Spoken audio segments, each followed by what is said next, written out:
Hello and welcome.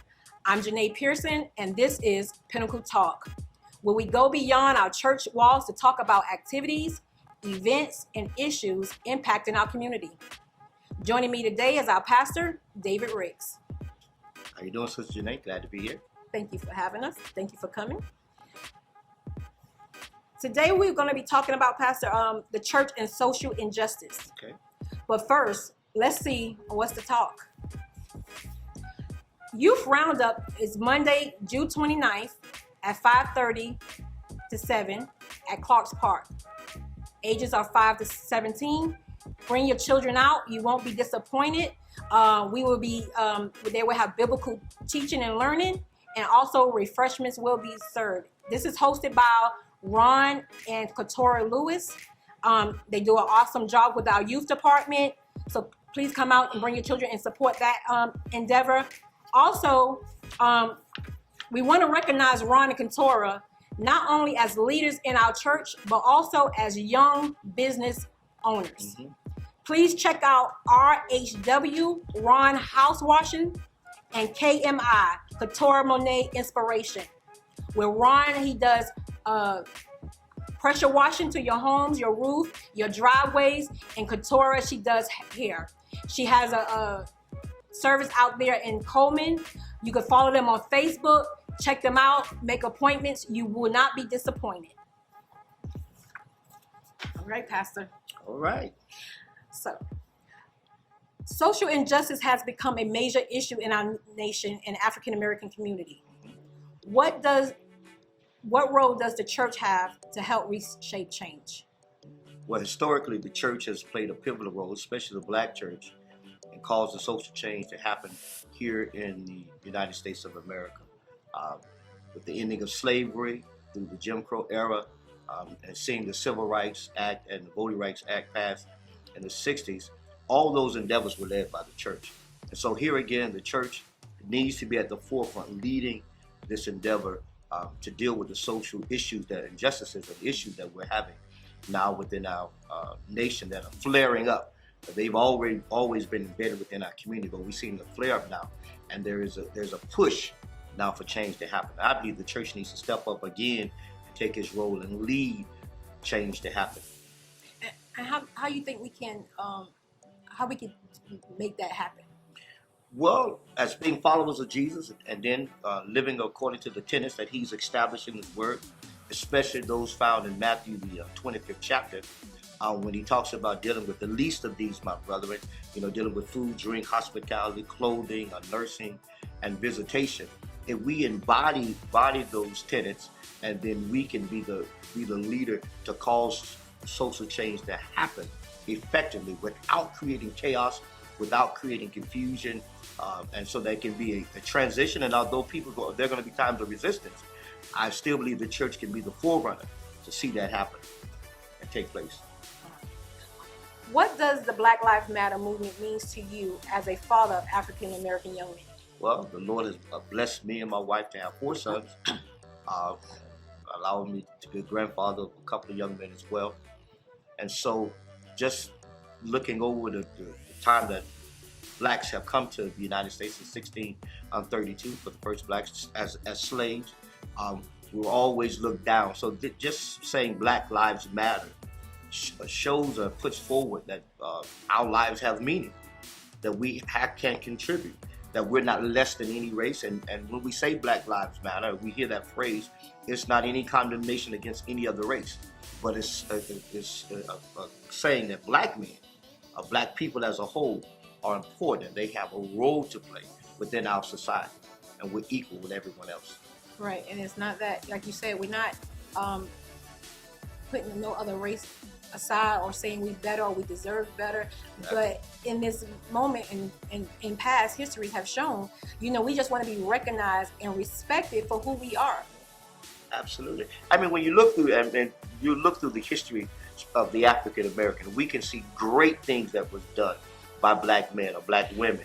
We see, inventions, great exports done.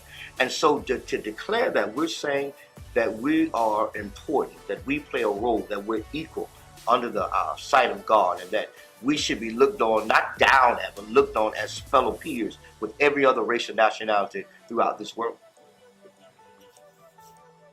So, as a leader in the Black community, what role can you do to help build a stronger and better relationship with community and government leaders? Wow. Because oftentimes we walk away or do not engage our community. And I think that's one of the fundamental things that leaders, especially pastors, need to take on. We need to engage our community, not without bringing judgment or condemnation of those that we deal with, but trying to be inspirational to care for them and show them they can do things better. They can come out of the situation that they're in, to be that mentor, to be that role model, to talk to the young men that's standing on the corner and show them a different avenue and way that can happen. And so we cannot be disengaged, and I challenge every pastor not to be disengaged with his community, but to have conversation. Speak to these young men. They have great and brilliant minds. They have great ideas, Right. and they just need to be pushed in the right direction so that they are not given back to the wilds and to the whims or to the negativity that is so paramount within our community. Yes, that's correct. Yeah, we just have to encourage them, and also as a mother of Black men as well. We also have to do our part in it. And it also starts in the home as well. Absolutely. We have to set an example in our homes, not only when we out in public, but also in our homes to help encourage them as well. So we need to do our part too as Black mothers also. Absolutely. And I found that it's key for us to be consistent. If we're consistent even with our own children, and people, we can be tough on someone else's child, but when it comes to our own child, we make excuses. But Jesus was consistent with whoever he dealt with. Right. And we have to be the same manner. If they see that consistency, that will cause them to come up higher instead of just be content with where they're at or what state they're in or what they're going through. Yeah, like Jesus said, call us to love one another. Mm-hmm. And if we set our heart to love one another, I think we would do better as a community, in our churches, in our homes. It starts with love. Absolutely. The two greatest commandments that Jesus teaches, he first tells us that we need to love the Lord thy God with all thy heart, thy mind, thy soul, and all thy strength. Right. And then he tells us to love thy neighbor as thyself. And so we take on those tenets, those simple principles that Jesus espoused to us. It can make profound difference, not only within our community and our city, but it can make a profound difference throughout the world and even the United States of America. That's good, Pastor. Any last words? I just believe that it is time for the church to again step up to the call that we hear the Lord is the declaring call that the Lord is giving us. It is throughout the history of this country and even through the Bible that the church has been the forerunner that caused change to happen within society. And it is the responsibility. We need to take advantage of this opportunity. We do not need to focus in on the negative, but see this as an opportunity the Lord is providing for us to cause change to happen. And it only can happen when we understand who we are in God. Well, thank you, Pastor Ricks. Thank you for your comments.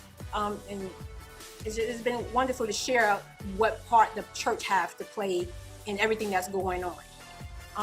As last time we discussed the coronavirus, and it seemed like it's on the rise again. The report shows. So let's continue to do our parts and remember the 3 W's. Watch your distance, wear your mask, and wash your hands. Yes. I'm Janae Pearson. This is Pastor Ricks, and this is Pinnacle Talk. Don't forget to subscribe to our new YouTube channel, The Pinnacle Talk Show. Follow us on Facebook and Holy Connection. You can also contact us at www.thepinnaclechurch.com. Like, share, follow, and join us every Sunday, 10:30 a.m. at 315 Lime Street.